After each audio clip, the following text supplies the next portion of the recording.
చాలా స్పష్టంగా ఇక్కడ చదివిస్తున్నటువంటి మాట ఏమిటంటే, దేవుడు తన బిడ్డలను నిలబెట్టుదువు అని దేవుని వాక్యం చదివిస్తుంది. నా యథార్థతను బట్టి నీవు నన్ను ఉద్ధరించుచున్నావు, నీ సన్నిధిని నిత్యము నన్ను నిలబెట్టుదువు.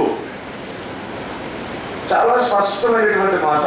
దేవుడు మనందరినీ కూడా నిలబెట్టాలని ఆశిస్తాడు, నిలబెట్టాలని ఆయన ప్రయత్నిస్తున్నాడు.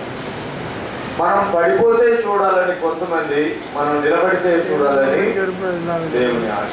ఈ రెండింటి మధ్య ప్రతి విశ్వాస జీవితంలో ఇది మనం చూస్తూ ఉంటాం.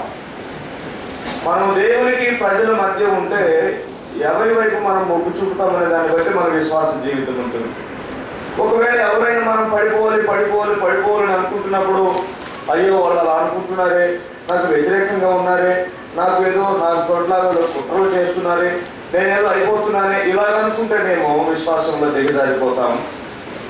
మరి నన్ను నిలబెట్టడానికి నా యేసయ్య ఉన్నాడు, నన్ను నిలబెడతాడు, నన్ను ప్రజల చేతికి అప్పగించడు, నా విరోధుల చేతికి నన్ను అప్పగించడు, నా శత్రువు ముందు నన్ను తలదించుకోలేవుడు అని కనుక నమ్మితే మన విశ్వాస జీవితంలో మనం స్థిరముగా ఉంటాం. కాబట్టి ఈ విషయాన్ని మనం స్పష్టంగా తెలుసుకోవాలి.